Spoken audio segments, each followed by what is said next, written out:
Hi, I'm AJ Hogue, one of the teachers of Learn Real English, and welcome to our video course.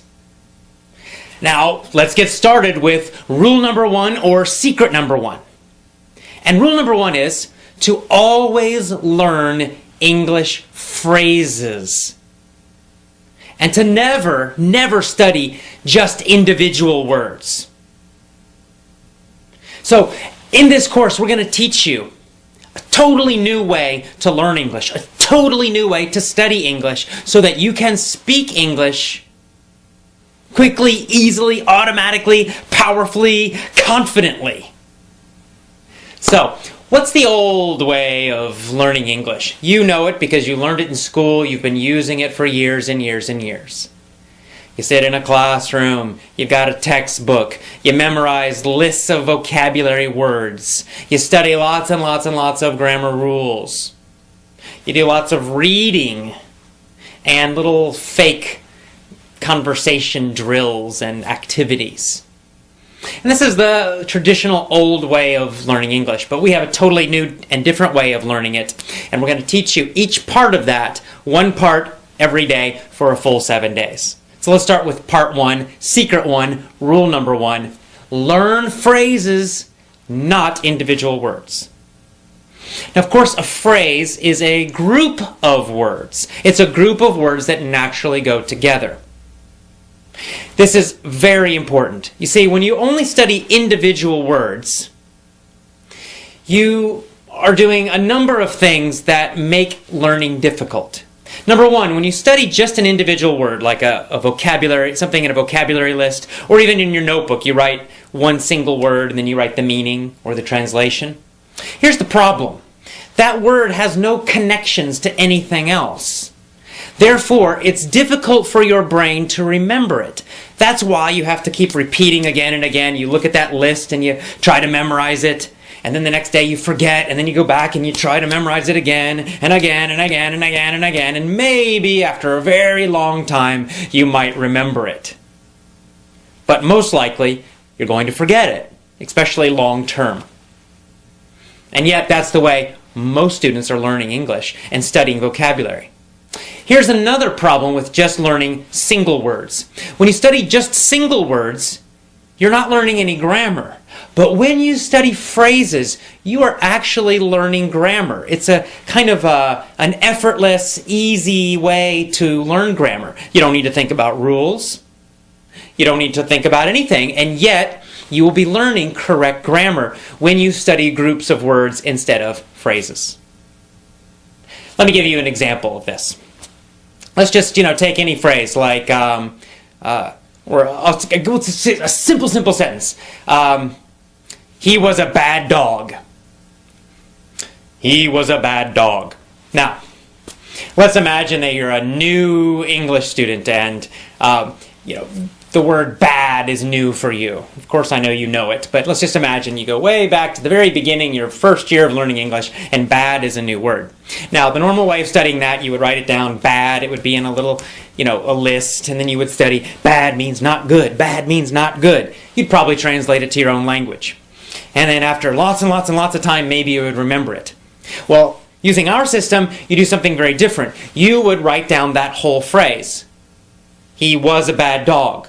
It's actually a full sentence. Or you could just write down, was a bad dog, or he was a bad dog, whatever.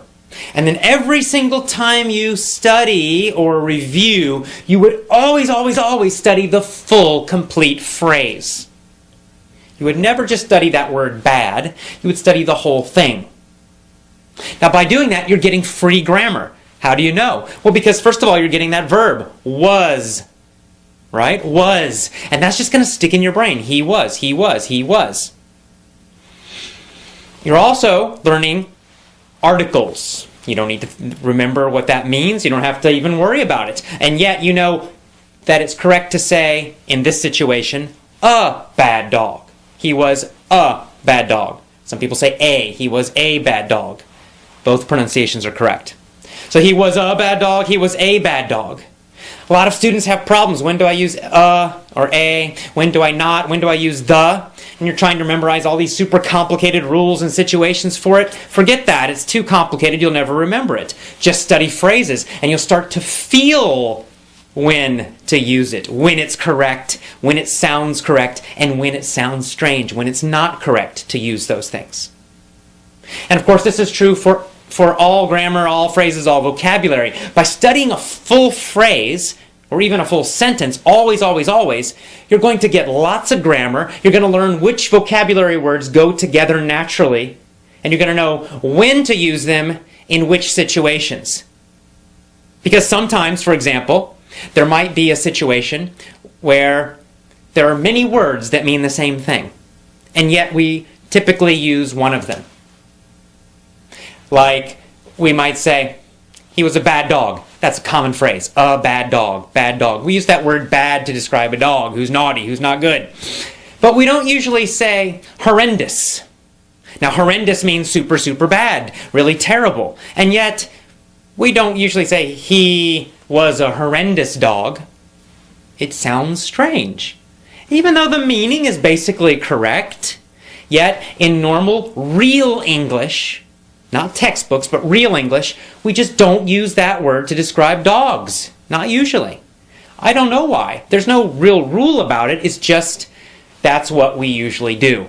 And every language has these kinds of word combinations that are more common, and other word combinations which just aren't used typically.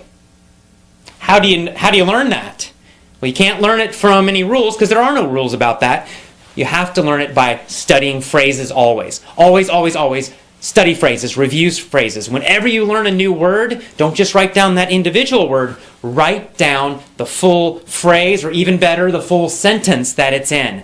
Always include the words that are around it. This is going to help you improve your English speaking ability much, much, much faster. Even better, when you write down the phrase, also write down where the phrase came from to remind yourself of the whole situation. So you might, let's say you find a new word in a newspaper article. Well, first of all, let's say the word horrendous. You're reading a newspaper article, or you're listening to the radio, you hear that word horrendous. That's new, what is that? And you write it down. But you're not going to write down just that single word, you're going to write down the whole phrase that it was in. And then you're also going to make a note, you're going to put down, this came from a newspaper article about the economy. And this is going to trigger you, it's going to remind you, give you a memory cue, a memory reminder of the full situation. So now you're not only getting just this single word, you're getting the full phrase or sentence that it's in, and you're also reminding yourself where that sentence came from. What was the general topic? What was the general situation? And in this way, you're getting a lot of extra grammar, which you're learning unconsciously, easily. You don't have to think about it, but you're learning it anyway. Your brain is learning it, even though you might not know that. And you're also learning when certain phrases and certain words are used and when they're not used. You're learning which situations it's used or they are used in. And you'll, of course, know that in other situations, you don't use it. Because as you learn more and more and more phrases, you begin to get this feeling of correctness, and you begin to know when to use certain words, how to use them, and you're also how to use the grammar correctly as well. This is so important. It's such a simple, simple little secret, a simple little trick, a simple little rule, and yet it can totally change the way you speak English and learn English. It's very, very important. So never, never, never study just an individual word, one word. Always study the phrase or the sentence, and always, always, always make a note where it came from.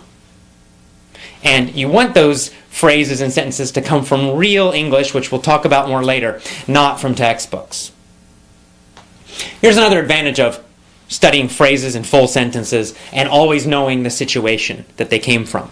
Phrasal verbs. You guys know about them. You know all about phrasal verbs. They're a frustration for so many students, right? To be knocked out or knocked up have totally different meanings, right? Knocked out is a phrasal verb. It's a two-word verb. It's a verb phrase. And to be knocked out means it's like in boxing or sports. You get hit and you go. It's like you're asleep, right? Boom, knocked out on the floor. To be knocked up means to become pregnant. And we use that for women. Now, there's no way if you just look at the individual words to know the meaning. Right? Knocked out, knocked up. It's not logical. You just have to learn each one individually. But if you just try to study lists and lists and lists of phrasal verbs, you're going to become very confused. You'll start confusing one with the other. You're going to forget. And it's horrible, and you don't want to do that. It's not effective. It doesn't work. But if you learn those phrasal verbs from real situations, real sentences, real articles, real audios, real speech, and then you always study them in the whole sentence, so then you know the situation, right? If you get the whole sentence, the fighter knocked out the other fighter. And you're always studying that full phrase or sentence. The fighter knocked out the other fighter. You're going to just naturally know. You got that word fighter in there. Helps you to remember the situation. And it helps you to remember the meaning of that phrase, knocked out. Or you could say, the woman got knocked up by her boyfriend.